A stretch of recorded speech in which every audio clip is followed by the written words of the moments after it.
ঋতু পরিবর্তনে নিউমোনিয়ার প্রকোপ, বেশি আক্রান্ত শিশুরা, হাসপাতালে বেড সংকট। আদালতে অবৈধ হলেও রাজধানীতে ব্যাটারি চালিত রিকশার দাপট, সড়কে বাড়ছে দুর্ঘটনা। লিটন হৃদয়ের ক্যারিয়ার সেরা ব্যাটিং, রংপুরকে হারিয়ে বিপিএল এর ফাইনালে কুমিল্লা।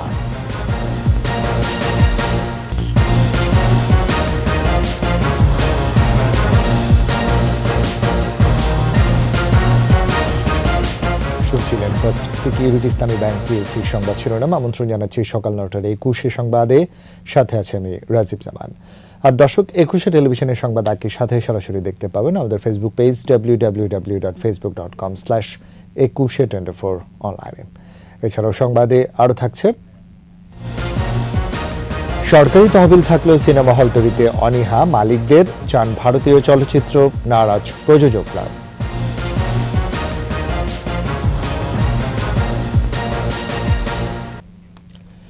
শীতের প্রকোপ কমতে থাকায় জ্বর, সর্দি, কাশি সহ নিউমোনিয়ায় আক্রান্ত হচ্ছে নবজাতক ও শিশুরা। রাজধানীর হাসপাতালগুলোতে দিনে প্রায় দ্বিগুণ শিশু রোগী আসছে। নিউমোনিয়া প্রতিরোধে শিশুদের তরল, প্রোটিন ও ভিটামিন সি সমৃদ্ধ খাবার খাওয়ানোর পাশাপাশি ধুলোবালি থেকে দূরে রাখতে মাস্ক পরার পরামর্শ বিশেষজ্ঞ চিকিৎসকদের। বিস্তারিত জানাচ্ছেন পার্থ সারথী। বাংলাদেশ শিশু হাসপাতাল ও ইনস্টিটিউট ওয়ার্ডগুলোতে চিকিৎসাধীন শীত পরবর্তী নানা রোগে আক্রান্ত নবজাতক ও শিশুরা। মাগুরার ৩.৫ মাসের শিশু তৌহিদা ঠান্ডা লাগায় শ্বাস নিতে পারছিল না। স্থানীয় চিকিৎসক দেখিয়ে পরীক্ষা নিরীক্ষায় নিউমোনিয়া ধরা পড়ায় ঢাকায় আনা হয়েছে তাকে। শিশু হাসপাতালে কয়েকদিনের চিকিৎসায় সুস্থ হওয়ার পথে। এমনি স্যালাইন এখান থেকে দিচ্ছে, এখন আগে লিখে দিছিল, আমরা নিয়ে আসতাম, এখন এখান থেকে দিচ্ছে। কেটি ইনজেকশন দেয়, তারপরে ফ্লুকুলাক্স দেয়। ৬৮১ বেডের এই বিশেষায়িত হাসপাতালে খালি নেই একটি বেডও। নিউমোনিয়া, শ্বাসকষ্ট ছিল, তখন আমরা আইসোলেশনে আনি ভর্তি করেছি। মিরপুর 4 দিন ছিল, 4 দিন পরে ছুটি দিছে, বাসায় গেছি, ওষুধ খাওয়াইছি। বাসায় 5 দিন পর দেখি ঠান্ডা কমে নাই, আবার বললো একদিনে তাহলে শিশুতে নিয়ে যান, শিশুতে নিয়ে আসছি। ওর এখন মানে আজকে কয়েকদিন ধরে কাশি, ঠান্ডা, ঠিক আছে, কাশিটা এখনো ভালো হচ্ছে না, প্রায় 1 মাসের মতো হয়ে গেছে। বিশেষজ্ঞরা বলছেন, অ্যান্টিবায়োটিকের ব্যবহার কমিয়ে শিশুদের তরল এবং প্রোটিন ও ভিটামিন সি সমৃদ্ধ খাবার খাওয়াতে হবে। সূর্যালোকে বা রোদে রেখে ভিটামিন ডি এর ঘাটতি পূরণও দরকারি। হলেই অ্যান্টিবায়োটিক দেওয়ার ফলে এখন হচ্ছে, যখন সত্যি অ্যান্টিবায়োটিকের প্রয়োজন হচ্ছে, এখন দেখা যাচ্ছে যে অ্যান্টিবায়োটিক রেজিস্ট্যান্ট, এটা একটা খুব অ্যালার্মিং পর্যায়ে চলে গিয়েছে।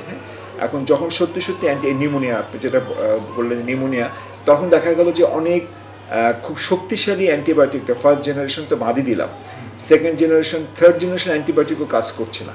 মানে পর্যাপ্ত প্রোটিন দিতে হবে, পর্যাপ্ত ফ্যাট দিতে হবে এবং একটা ব্যালেন্স ডায়েটে অভ্যাস করতে হবে। সূর্যের আলোটা কম পাচ্ছে, তার জন্য আমরা কিন্তু প্রচুর ভাইটামিন ডি চেক করে দেখা যায় যে বাচ্চাদের ভাইটামিন ডি কম পাওয়া যাচ্ছে। নিউমোনিয়া পরবর্তী সময়ে শিশুদের বাড়তি যত্নের পরামর্শ চিকিৎসকদের। পার্থ সারথী, ২১ টেলিভিশন, ঢাকা। রাজধানীতে সড়ক দুর্ঘটনার অন্যতম কারণ হয়ে উঠছে ব্যাটারি চালিত রিকশা। আদালতের নির্দেশে আইন করে বন্ধ করার কথা থাকলেও ভিআইপি সড়ক সহ পুরো মহানগরী দাপিয়ে বেড়াচ্ছে এসব রিকশা। ঠিক কতটি রিকশা আছে রাজধানীতে তার নেই কোনো সঠিক সমীক্ষা। বিশেষজ্ঞরা বলছেন, এটি বন্ধ করতে শুধু অভিযান পরিচালনা নয়, দরকার আমদানির পাশাপাশি চার্জিং স্টেশনগুলো বন্ধ করা। মাহমুদ হাসানের প্রতিবেদন। 3 চাকার প্রাচীন রিকশায় মোটর স্থাপন করে রাজধানীর বিভিন্ন সড়ক সদর্পে বিচরণ। প্রতিদিনই ঘটছে অসংখ্য দুর্ঘটনা। ব্যাটারি চালিত এসব রিকশা আদালত অবৈধ ঘোষণা করেছে, তারপরও বন্ধ করা যাচ্ছে না চলাচল। সড়ক, মহাসড়ক, এমনকি ভিআইপি সড়কও তাকে বেড়াতে দেখা যায় এই যানকে। সড়কে এই যান ঝুঁকি বাড়াচ্ছে। দুর্ঘটনার জন্য প্রত্যক্ষ এবং পরোক্ষভাবে ব্যাটারি চালিত রিকশাকে দায়ী করছেন বিশেষজ্ঞরা। অবকাঠামোটাই এমন যে স্পিডে চলে, কিন্তু তার ব্রেকিং সিস্টেমটা নাই। ডানে বামে যাওয়ার জন্য যে এরকম একটা তার সাপোর্ট বা ইন্ডিকেটর প্রয়োজন, সেরকম কিছু কিন্তু সেখানে নেই। ফলে রাতের বেলা বা অন্য কোনো সময় গতিটা মানুষ বুঝতে পারে না। একটা রিকশাকে দেখে, কিন্তু গতিটা যেহেতু তার বেশি, তাই দেখা যাচ্ছে সে নিজে যেমন উল্টে পড়ে যাচ্ছে মোড় ঘুরতে গিয়ে, অন্য কেউ কনফিউজ করছে। আর পরোক্ষভাবে দেখা যাচ্ছে এই যানবাহনগুলো যখন ডানে বামে আচমকা মোড় নেয়, দেখো অন্য গাড়ির জন্য সেটা বিভ্রান্তির সৃষ্টি করে এবং দুর্ঘটনা ঘটায়। সিটি কর্পোরেশনের দায়িত্ব থাকলেও এইসব রিকশার সঠিক পরিসংখ্যান তাদের কাছে নেই। ট্রাফিক পুলিশ বলছে চোখ ফাঁকি দিয়ে সড়কে উঠে আসলে এসব যানের বিরুদ্ধে ব্যবস্থা নেওয়া হয়। নৌলিগুলির মুখে দিয়ে রিক্সা বাড়ার প্রবণতা, সাইড রোডগুলো দিয়ে রিক্সা চলাচলের প্রবণতা, এক পাশ দিয়ে আরেক পাশে হওয়ার প্রবণতা, এই ধরনের প্রবণতা। আর পাশাপাশি আপনি দেখছেন যে আমাদের মেইন রাস্তার পাশেই বাজার আছে বা বিভিন্ন ধরনের এরকম ধরনের প্রতিষ্ঠান আছে যেগুলোতে রিক্সা একটা প্রধান বাহন হিসেবে ব্যবহৃত হয়। যতক্ষণ আমাদের ট্রাফিক পুলিশ থাকে, ট্রাফিক পুলিশের সামনে থাকে, ততক্ষণ পর্যন্ত আমরা এগুলোর ব্যাপারে ব্যবস্থা নিয়ে থাকি। এর যদি দুটো একটা গাড়ি চলেও আসে আমি এদেরকে আটক করি, এদেরকে ডাম্পিং করি, অনেক সময় আমরা ব্যাটারি খুলে রেখে দিই। রিকশাগুলোর উৎস বন্ধে সদিচ্ছার প্রয়োজন বলে মত দেন বিশেষজ্ঞরা। এই চার্জিং স্টেশন বন্ধ হলে এই গাড়িগুলো কিন্তু রাস্তা থেকে আসতে সরে যাচ্ছে। দ্বিতীয় হচ্ছে যে পার্টসগুলো আমদানি করা হয়, সেখানে যদি আমরা রেস্ট্রিকশন করতে পারি তাহলে দেখা যাবে অনেকটুকুই কিন্তু আমরা কন্ট্রোল করতে পারবো। এবং এখানে গ্যারেজগুলোতে যদি অভিযান পরিচালনা করা হয়, বন্ধ করা হয়, আমরা এর কমাতে পারবো। কিন্তু রাস্তায় বিচ্ছিন্নভাবে এদেরকে ধরে বা সরিয়ে কিন্তু আসলে সমস্যার সমাধান করা সম্ভব না। একই সঙ্গে এসব যানে চলাচলকারী যাত্রীদের সচেতন হবার আহ্বান তাদের। মাহমুদ হাসান, একুশে টেলিভিশন, ঢাকা। সিনেমা হল তৈরিতে সরকার হাজার কোটি টাকার তহবিল করে দিল, সাড়া নেই হল মালিকদের। ভালো সিনেমা না থাকায় বিনিয়োগের ঝুঁকি নিতে চান না তারা। এই অবস্থায় সারা বছর ভারতীয় চলচ্চিত্র আমদানি চান মালিকরা। তবে পুরোপুরি বিরোধিতা না করলেও অবাধ আমদানির সুযোগ দেওয়ার বিপক্ষে দেশি চলচ্চিত্র প্রযোজকেরা। মেহেদী হাসানের রিপোর্ট। 2003 সালেও দেশে প্রায় 1,500 সিনেমা হল ছিল। ভালো সিনেমা আসলে খালি থাকতো না হল। 2 দশকের মধ্যে হলের সংখ্যা নেমে আসে 100-তে। এ অবস্থায় বাণিজ্যিক ছবিতে বড় বিনিয়োগ নেই, তাই একসময়ের সরগরম এফডিসি চত্বর এখন নীরব। কোভিডের ধাক্কা কাটিয়ে চলচ্চিত্রের সুদিন ফিরাতে 3 বছর আগেই আধুনিক সিনেমা হল নির্মাণের জন্য 1000 কোটি টাকার তহবিল ঘোষণা করে সরকার। নতুন নির্মাণের জন্য 10 কোটি এবং সংস্কারের জন্য 5 কোটি টাকা 4.5 থেকে 5% সুদে ঋণ নেওয়ার সুযোগ দেওয়া হলেও এখনো পর্যন্ত ছাড় হয়েছে মাত্র 18 কোটি টাকা। হল মালিকরা বলছেন, ভালো সিনেমা না থাকায় বছরের বেশিরভাগ সময়ই হল ফাঁকা থাকে। বছর জুড়ে ভারতীয় চলচ্চিত্র চালানোর অনুমোদন দিলে সিনেমা হলের সুদিন ফিরবে বলে মনে করেন তারা। থর যে মুভিটা, এটা কিন্তু মার্ভেলের একটা বড় একটা মুভি। একই সময় সুরঙ্গ চলছিল। সুরঙ্গের কারণে আমাকে থরকে বের করে দিতে হয়েছে, কোনো আমি স্ক্রিন দিতে পারিনি। তো আমার কথা হলো যে ঠিক একই জিনিস হবে হিন্দি ছবির ক্ষেত্রে বা যে কোনো ছবির ক্ষেত্রে। আমাকে ভালো ছবি বানাতে হবে। এখন ভালো ছবি বানাবো না আমরা, কিন্তু আমরা আন্দোলন করব বিদেশি ছবির বিরুদ্ধে, এটা তো হতে পারে না। হলে যাওয়ার জন্য পরিবেশ আমরা তৈরি করেছি, হলে যাওয়ার অভ্যাসটা মানুষের তৈরি করতে হবে, সে কারণে সব কিছু ওপেন করে দেওয়া উচিত। প্রযোজকরা আমদানির বিরোধিতা না করলেও বাংলাদেশি চলচ্চিত্রকে গুরুত্ব দেওয়ার দাবি করছেন। ওপেন আসলেই আমরা রাজি না। ওপেন করতে হলে আমাদের চলচ্চিত্র সারা বছরই হিন্দি ছবি চলবে, তাহলে তার বাংলা ছবি চলবে না। ওপেন করে সারা বছরই যদি সুযোগ দেওয়া হয়, তবে একটা নীতিমালা করতে হবে যে নির্দিষ্ট পরিমাণটা বেঁধে দিতে হবে যে এই পরিমাণ প্রতি বছর হিন্দি ছবি আসবে বাংলা ছবির পাশাপাশি। আমাদের বাংলা ছবিকে সবসময় প্রায়োরিটি দিতে হবে। 2 বছরের জন্য পরীক্ষামূলকভাবে 18টি ভারতীয় সিনেমা আমদানির অনুমোদন দিয়েছে সরকার। বাজার দেখে আগামীতে হিন্দি চলচ্চিত্র আমদানির নীতিমালা চূড়ান্ত করতে চায় সরকার। মেহেদী হাসান, একুশে টেলিভিশন, ঢাকা। বিপিএলে রংপুর রাইডার্সকে 6 উইকেটে হারিয়ে প্রথম দল হিসেবে ফাইনালে উঠল কুমিল্লা ভিক্টোরিয়ান্স। টস হেরে ব্যাটিংয়ে নেমে জেমস নিশামের ঝোড়ো ইনিংসে 6 উইকেটে 185 রানের পুঁজি গড়ে রংপুর। জবাবে লিটন দাস ও তাওহিদ হৃদয়ের হাফ সেঞ্চুরিতে 9 বলে 6 উইকেটে হাত রেখেই জয় তুলে নেয় কুমিল্লা ভিক্টোরিয়ান্স। নিচে সংবাদ বিরতি, যখন ফিরছি তখন অন্যান্য খবরের সঙ্গে আরও থাকবে। শেষ মুহূর্তে জমজমাট 21শে বইমেলা, বেড়েছে মুক্তিযুদ্ধের ইতিহাস ভিত্তিক বই, মান নিয়ে প্রশ্ন।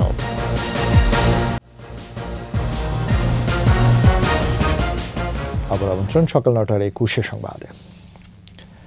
2.5 বছরও শেষ হয়নি মাত্র 9.5 কিলোমিটার সড়কের নির্মাণ কাজ।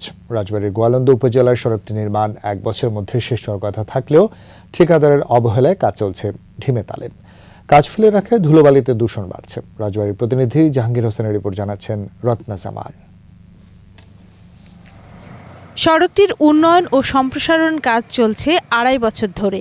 ঢিমে তালের কাজে ধুলোবালির দূষণে দুর্ভোগ বেড়েছে। গোয়ালন্দের উজানচর জিসি থেকে উত্তর দৌলতদিয়া পৌনে ৯ কিলোমিটারের সড়কটির উন্নয়ন ও সম্প্রসারণ কাজ করছে স্থানীয় সরকার প্রকৌশল বিভাগ। ইটের খোয়া উঠে রাস্তায় চলাচলরত যানবাহনের ক্ষতি হচ্ছে। ধুলার দূষণে সড়কের আশপাশের বাসিন্দা, যাত্রী ও চালকেরা পড়ছেন দুর্ভোগে। বৃষ্টির দিনে আমাদের পানি বাজে, অনেক গাড়ি যানবাহন আসার খেয়ে জনগণ অনেক ক্ষতিগ্রস্ত হয়। গাড়ির চাকা খুলে যায়, অনেক ধুলা বাড়িতে থাকা যায় না। গত ৩ বছর যাবত এই রাস্তার কাজ শুরু হয়, এ পর্যন্ত রাস্তার কোনো উন্নয়নের যে সমাপ্তির কোনো অগ্রগতি আমরা দেখতেছি না। দুর্ভোগ থেকে মুক্তি পেতে দ্রুত কাজ শেষ করার দাবি যাত্রী ও চালকদের। আমাকে শ্বাসকষ্ট নেওয়া কষ্ট মনে করি এই ধুলায়। দ্রুত গতিতে এই কাজ করে দিলে পরে আমাদের এই সমস্যাগুলো নিরসন হইতো।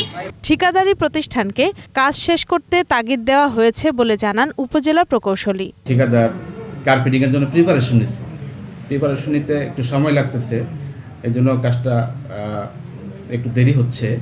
তো আমরা আশা করি খুব দ্রুতই এটা কার্পেটিং শেষ করে জনদুর্ভোগ লাঘব করতে সক্ষম হব। পৌনে ৯ কিলোমিটার সড়কের সম্প্রসারণ কাজের খরচ ধরা হয়েছে ১৩,৪৮,৩৬,০০০ টাকা। রত্না সামান, ২১শে টেলিভিশন। রংপুরের লালবাগে চমচমাট পুরনো বাইসাইকেলের হাট। সপ্তাহে ২ দিন জমে ক্রেতা বিক্রেতাদের মিলন মেলা। আলিহাদার রনির ক্যামেরায় রংপুর বিভাগীয় প্রতিনিধি লিয়াকত আলী বাদলের প্রতিবেদন, জানাচ্ছেন খুরশিদ আলম মুকুল। রংপুর অঞ্চলের বৃহত্তম লালবাগ হাটে রাস্তার পাশে বসে পুরনো সাইকেলের পসরা। ক্রেতা বিক্রেতায় মুখর থাকে রোববার ও বুধবার, চলে জমজমাট বেচাকেনা।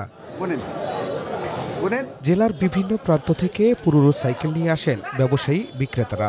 আমাদের এই এলাকার যারা ব্যবসায়ী রয়েছেন তারা এখানে সম্পূর্ণ সাইকেলগুলো নিয়ে আসে। এছাড়াও আশেপাশে যত স্টুডেন্ট কিংবা যাদের সাইকেল প্রয়োজনীয়তা কমে গেছে তারাও বিভিন্ন সময় সাইকেলগুলো এখানে নিয়ে আসে। 1 দশক ধরে সাইকেল বিক্রি করে আসছেন আজাদ। আগে প্রতি হাটে 2 থেকে 3টি সাইকেল বিক্রি হলেও জ্বালানি তেলের দাম বাড়ায় এখন বিক্রি হচ্ছে দ্বিগুণ। বিভিন্ন প্রকার ব্র্যান্ডের সাইকেল এখানে পাওয়া যায়, যেটা মার্কেটে মূল্য আপনার 13,000 টাকা, আমরা এখানে 8-10-9 বেশি। প্রয়োজনের তাগিদে নিজের সাইকেল বিক্রি করতে এসেছেন দর্শনার আশরাফুলও। আমার সামান্য ভর্তি আছে, বাড়ির আর্থিক সমস্যা আছে, ওই জন্য আমি সাইকেলটা বেচতে এসেছি। মসজিদের ইমাম আব্দুল লতিফ হাটে এসেছেন স্কুল পড়ুয়া ছেলের জন্য সাইকেল কিনতে। ভাড়ার বাড়তি খরচ বাঁচাতে সাইকেল কিনতে এসেছেন কলেজ শিক্ষার্থী সাব্বিরও। আমি কলেজে যাই, প্রতিদিন যাতায়াত করি, রিক্সা ভাড়া, অটো ভাড়া অনেক লাগে। আমি এই বাজারে এসেছি একটা পুরানা সাইকেল যদি ভালো পাই ছেলের জন্য কিনবো। দিন দিন পরিধি বাড়ছে নিম্ন মধ্যবিত্তদের কম দামে সাইকেল কেনাবেচার হাটটির। খুরশিদ আলম মুকুল, ২১শে টেলিভিশন।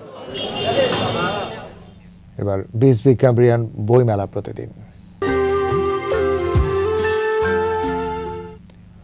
অমর ২১শে বইমেলায় বেড়েছে মুক্তিযুদ্ধ, বঙ্গবন্ধুর জীবনী সহ স্বাধীনতার ইতিহাসের বইয়ের সংখ্যা। তবে এসব বই বিক্রির হার কম, লেখার মান নিয়েও প্রশ্ন তুলেছেন অনেকেই। মানিক শিকদারের প্রতিবেদন। ২৬তম দিনে বিকেল থেকে দর্শনার্থীর ঢল। নিরাপত্তা ফটক পেরোতে হিমশিম খেতে হয় অনেককেই। পাঠকরা খুঁজে নিচ্ছেন পছন্দের বই। গল্প উপন্যাসের পাশাপাশি গবেষণাধর্মী ও মুক্তিযুদ্ধের বইয়ের মলাটে চোখ রেখেছেন অনেকেই। শহীদ কর্নেল জামিলকে নিয়ে আফরোজা জামিল কঙ্কার বইয়ের প্রতি ছিল পাঠকের আগ্রহ। 15ই আগস্ট 1975-এর ভোরে ওটার পুরো বর্ণনা দিয়েছি, যে কেমন করে উনি বঙ্গবন্ধু ওনাকে ফোন করলেন, উনি গেলেন। এছাড়া মুক্তিযুদ্ধের ইতিহাস, বঙ্গবন্ধুর জীবনী নিয়েও বইয়ের সংখ্যা উল্লেখযোগ্য। আমাদের আগের প্রজন্ম, মুক্তিযুদ্ধের প্রজন্ম এবং নতুন প্রজন্ম সমানভাবে মুক্তিযুদ্ধের প্রতি আগ্রহী। ভালো মন্দ বিচারের যে তুল্যমূল্য বিচার, সেটা তো পাঠকরা করবেন, সেটা বোদ্ধারা করবেন। যুবলীগ চেয়ারম্যান ফজলে শামস পরশও যুবলীগের প্যাভিলিয়নে উপস্থিত থেকে পাঠকদের হাতে তুলে দিয়েছেন মুক্তিযুদ্ধ ও বাংলাদেশের ইতিহাস সম্পর্কিত বই। আজকে বঙ্গবন্ধু কন্যার নেতৃত্বে আমরা মেধাভিত্তিক সমাজ ব্যবস্থা সৃষ্টির লক্ষ্যে নেতাকর্মীদেরকে বই পড়ার ব্যাপারে উদ্বুদ্ধ করা। ইতিহাস নির্ভর বইয়ের সংখ্যা বাড়লেও বিক্রি কম বলছে প্রকাশকরা। প্রচুর বই বঙ্গবন্ধু এবং মুক্তিযুদ্ধের উপর বেরিয়েছে, এটা অনেক প্রকাশকরাই এটাকে ধরে নিয়েছে একটা ব্যবসা সফল জায়গা থেকে, এবং এটাকে বিক্রি করার জন্য তারা আসলে পাঠকের চেয়ে বরং সরকারি দপ্তরে বিক্রি করার টার্গেট তাদের বেশি থাকে। আর আমরা এর উল্টোটা, আমরা সবসময় পাঠকের কাছে বই যাক, পাঠক যেন এই ইতিহাসটা পড়তে পারে সেই জায়গা থেকে আমরা বই প্রকাশ করি। ফলে আমরা এবার দেখেছি যে এই সব বইয়ের অনেক কাটতি কম। এছাড়া মেলা জুড়ে বিভিন্ন স্টলে মোড়ক উন্মোচন হয়েছে নতুন লেখকদের উৎসাহিত করতে উপস্থিত ছিলেন বিশিষ্টজনেরা। তরুণ লেখকদেরকে নিয়ে আমাদের মৃদুল প্রকাশন শেষের দিকে এসে উৎসাহ উদ্দীপনার সাথে সমাপ্ত করলো। এদিকে বাংলা একাডেমিতে এক আলোচনা সভায় যোগ দেন প্রধান বিচারপতি ওবায়দুল হাসান ও মুক্তিযোদ্ধা মন্ত্রী আ.ক.ম মুজাম্মল হক। সোমবার মেলায় এসেছে 246টি নতুন বই। 26 দিনে নতুন বইয়ের সংখ্যা 3081টি। মানিক শিকদার, একুশে টেলিভিশন, ঢাকা। শেষ করছি সকাল 9টার 21 সংবাদ। যাওয়ার আগে ফার্স্ট সিকিউরিটি ইসলামী ব্যাংক পিএলসি সংবাদ শিরোনামগুলো জানাচ্ছে আরও একবার। ঋতু পরিবর্তনে নিউমোনিয়ার প্রকোপ, বেশি আক্রান্ত শিশুরা, হাসপাতালে বেড সংকট। আদালতে অবৈধ হলেও রাজধানীতে ব্যাটারি চালিত রিকশার দাপট, সড়কে বাড়ছে দুর্ঘটনা। লিটন রিডার ক্যারিয়ার সেরা ব্যাটিং, রংপুরকে হারিয়ে বিপিএল এর ফাইনালে কুমিল্লা।